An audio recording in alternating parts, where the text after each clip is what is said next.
Baby, tell me if you like it.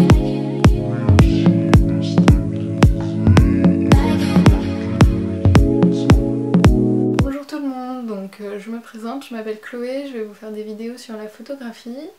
Alors moi je suis photographe autodidacte depuis à peu près 3 ans et j'ai une page photo Facebook que je mettrai en barre d'infos.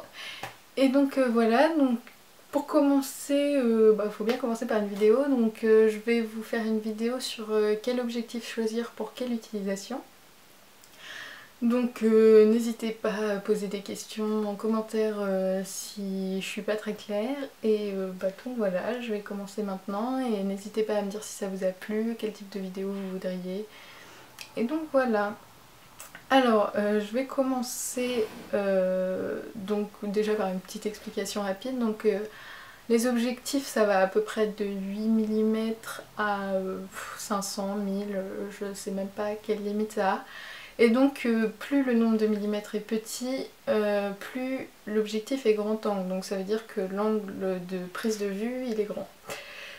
Et donc plus on va vers 200 mm, tout ça, et plus ça se rétrécit, et donc la photo elle est prise, enfin on a l'impression qu'elle est prise de plus près.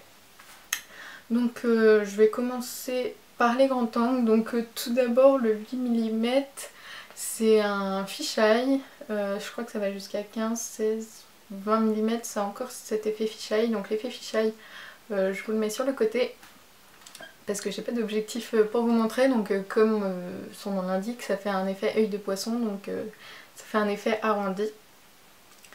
Et donc c'est quand même un effet un peu spécial dont on peut se servir pour du paysage, ou ça se fait beaucoup en photo sportive aussi, ou certaines photos d'insectes, je pense aussi, ça doit se faire pas mal.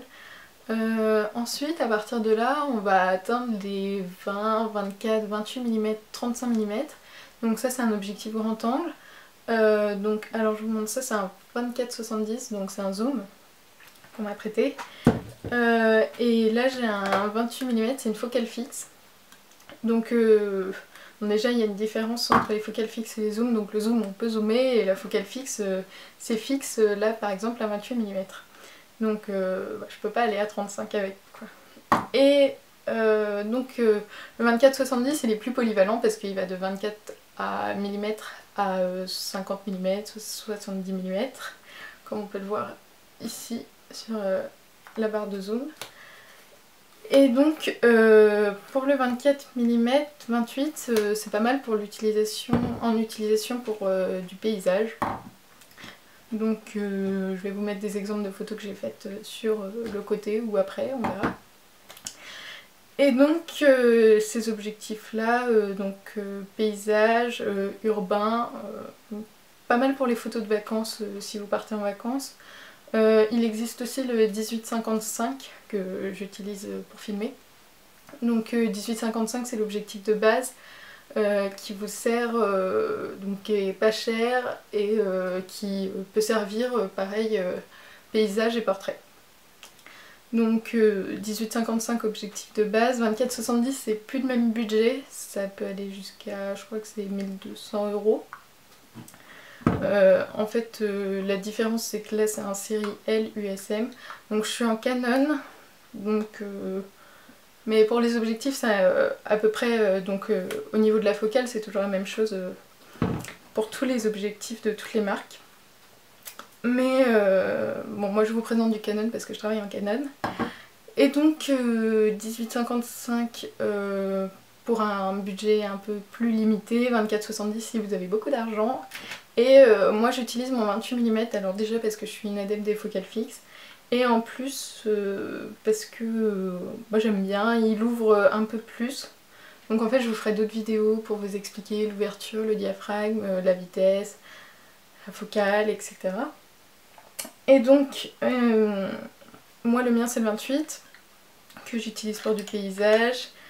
Et j'utilise aussi pour faire des flares ou des portraits un peu sympas. Je vous mets une autre photo. Donc voilà, ensuite on monte un petit peu plus et donc on va atteindre dans les focales normales entre guillemets, je sais pas trop comment ça peut s'appeler.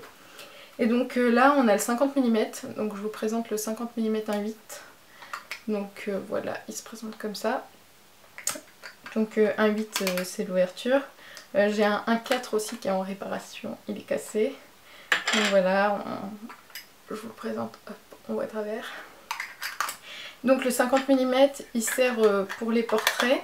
Il est plutôt sympa parce que c'est une focale fixe.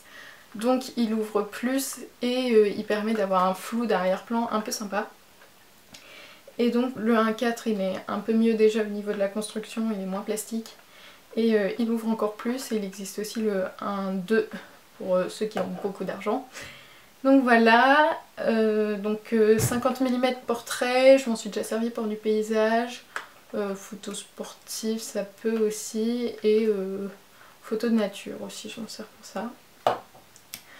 Ensuite on a, alors moi j'ai le 55-250 que je couple avec le, à l'époque quand j'ai commencé j'avais un 18-55 et un 55-250. Le 55-250 je m'en servais pour faire du portrait, on peut s'en servir pour de la photo animalière, pour de la photo de fleurs, voilà, celui-ci il est stabilisé donc c'est pas mal. C'est assez pratique surtout quand on est à 250 mm où le moindre geste on voit complètement que ça bouge quoi. Ensuite j'ai le 70-200, très lourd, c'est un zoom. Donc c'est un série L qui coûte aussi très cher qu'on m'a prêté pour la vidéo. Lui aussi il est stabilisé, il ouvre à 2.8 il me semble. Il est très pratique pour la photo animalière, photo sportive, un peu la même chose, un portrait aussi il peut servir. Et voilà, très lourd à porter dans son sac photo, voilà. Et ouais, vu qu'il ouvre à 2.8 c'est assez pratique pour du portrait, ça peut servir.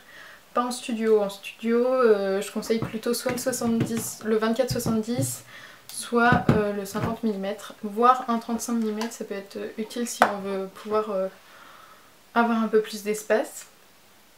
Et donc après ça, eh bien, il me reste que le 100 mm macro, donc ça c'est une focale fixe aussi qui est à moi. Cet objectif il sert comme son nom l'indique à faire de la macro, donc en fait la différence avec les autres c'est que la distance de mise au point, au lieu d'être assez loin, donc ça veut dire qu'il faut être à une certaine distance pour faire la mise au point, elle est beaucoup plus rapprochée et donc vu que la photo se fait de plus près, on a donc une photo de très très près et qui est assez agrandie, donc voilà, ça permet de faire de la macro, donc de fleurs, d'insectes et de tout ce que vous voulez. Je vous mets des photos encore pour vous montrer. Ça va être tout pour cette vidéo, donc n'hésitez pas à me dire si ça vous a plu, si ça vous a intéressé et quelle autre vidéo vous aimeriez avoir. Donc dites-moi tout ça en commentaire. Et bah voilà, sur ce je vais vous quitter et je vous souhaite une bonne continuation, faites de très jolies photos et n'hésitez pas si vous avez des questions.